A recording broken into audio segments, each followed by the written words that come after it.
Buzzer. Buzzer telah menjadi ancaman untuk demokrasi di era digital sekarang. Sebenarnya ada banyak dampak dan cara dan bagaimana cara kita menghadapinya ada banyak sekali. Nah, kita cari tahu.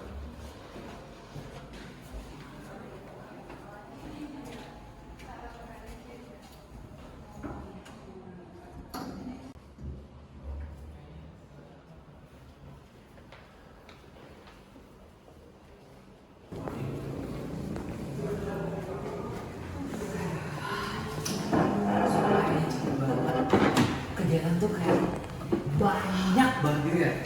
Sampai aku aja nggak punya waktu buat buka HP gitu. Bener lagi.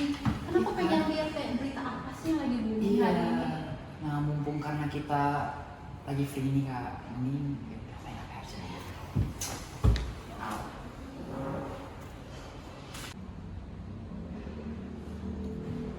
What? Ih, ini tradernya bangsa kita, woi.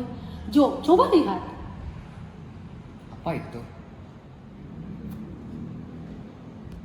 Buset, korupsi 5 triliun gila. Parah sih, Pak. Bentar. Loh, bukannya ini salah satu calon presiden kita ya yang nomor 5 itu ya? Hah? Ih, parah sih. Belum terpilih aja udah kayak gini, korupsi sampai 5 miliar. Bagaimana nanti kalau terpilih, Pak Ade? Gak membayangkan aku nih. Sumpah, ini harus kita sebarin. Berita ini harus kita sebarin. Banget. Kita nggak boleh punya presiden ataupun capres kayak dia ini, harus kita sebarin. Nggak bisa. Kirim ke aku. Udah. Gimana sih, Pak? Bukan main sih. Ini mah emas nono, Cemas. cemas, yes, gila. Bukan main.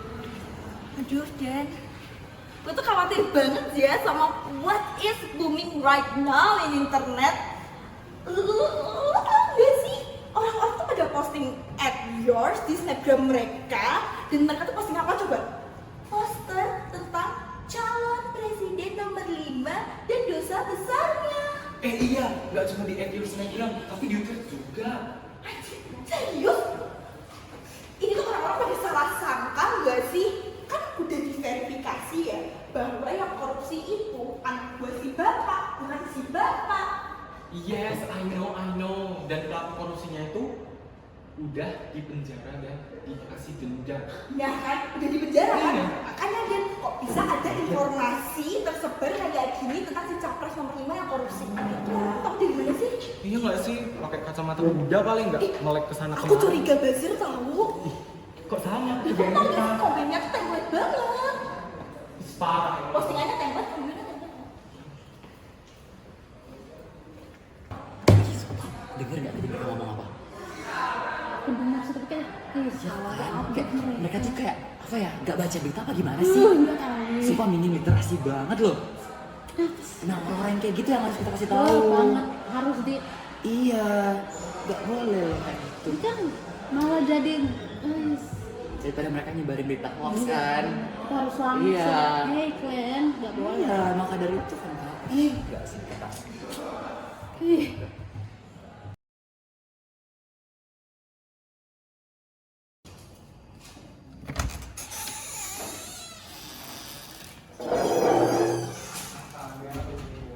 dulu di mana, Jo?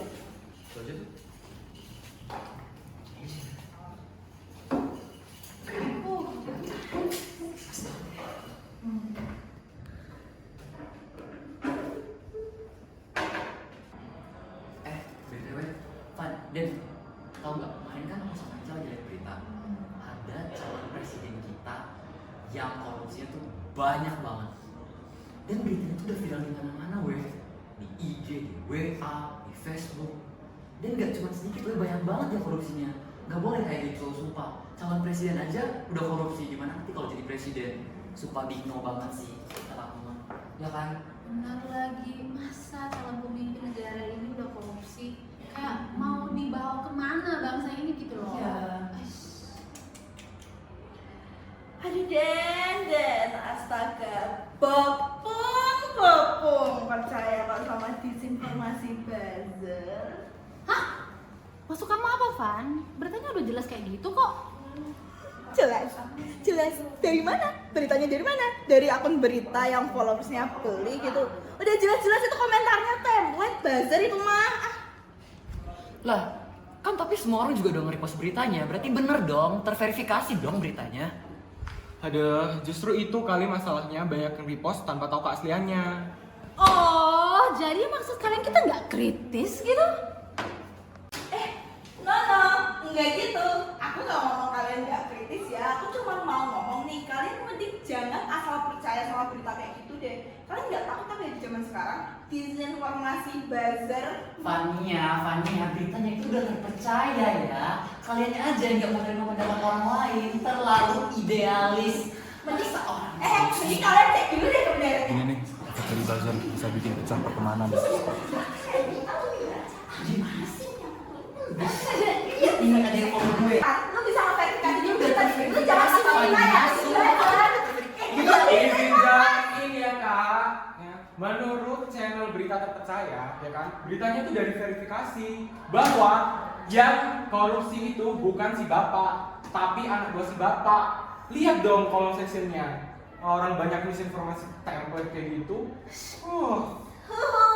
Bener banget ya dong Denny. Gue tegesin lagi ya, bopung. Kalian bisa kan baca komen sectionnya itu tuh template banget. Itu kan udah kayak ciri-ciri buzzer Iya. banget ya. Dan yang berusaha buat nyebarin disinformasi yang bau kayak gitu. Apaan? Orang itu informasinya benar, kaliannya aja yang sok banget ngomong soal buzzer. Betul. Wah, Apa jangan-jangan kalian yang buzzernya ya? Kalian kayak bapak. Kalian udah bapak masa. kalian kenapa sih? Kita ini semua teman loh. Kalian juga jangan sok nyebarin berita yang belum tahu itu datangnya dari mana.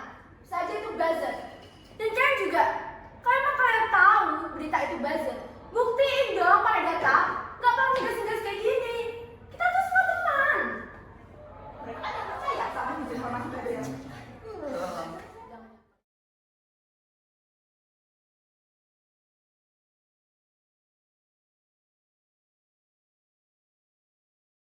Nah, teman-teman, dari video tadi kita jadi tahu kenapa disinformasi buzzer itu sangat membahayakan dan dapat mengancam demokrasi di negara kita ini. Apa sih itu buzzer dan apa aja ciri-cirinya? Nah, menurut Dian Isnaini, seorang peneliti Pusat Riset Data dan Informasi PRIN, buzzer itu adalah aktor. Nah, dia tuh aktor yang dibayar atau dikoordinasikan buat bekerja untuk memperkuat pesan tertentu atau mempromosikan ideologi tertentu. Nah, bahayanya buzzer itu mereka bisa menyebarkan informasi yang salah atau informasi yang buruk demi melayani kepentingan mereka sendiri atau kepentingan sponsor mereka. Menurut artikel opini Kemenku, buzzer itu ada dua jenis. Yang pertama, buzzer organik, dan yang kedua, buzzer bayaran.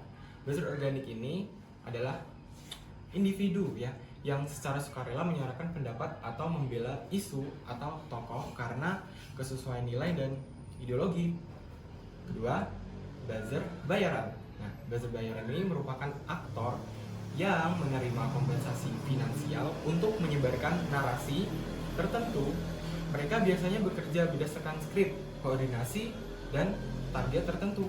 Buzzer bayaran memiliki pola komunikasi terkoordinasi dan seringkali terlibat dalam produksi konten manipulatif. Oke, gajah. Oke, ciri-ciri buzzer itu sangat aktif dalam berbagai platform media sosial, teman-teman. Mereka itu biasanya sangat fast respon dalam aktivitas seperti retweet, komentar, lalu juga membagikan berita, dan pola pesan mereka itu sangat template, teman-teman. Akun anonim yang tidak dikenal dan tidak terverifikasi, dan yang lebih bahaya lagi adalah bahasa yang mereka gunakan sangat provokatif dan emosional, yang berfokus pada manipulasi opini dan minimnya argumen yang substansial. Nah, di sini kenapa sih buzzer itu bisa sangat mengancam demokrasi, khususnya demokrasi di era digital? Karena buzzer itu istilahnya sangat membahayakan lah teman-teman, dimana dapat menurunkan kualitas dari diskusi publik. Nah, hadirnya ruang digital itu untuk diskusi yang sehat malah menjadi ajang provokasi dan ujaran kebencian. Dengan menyebarkan narasi yang memicu emosi, terutama kebencian dan juga ketakutan, buzzer itu dapat memperdalam perpecahan yang terjadi di antara kelompok masyarakat.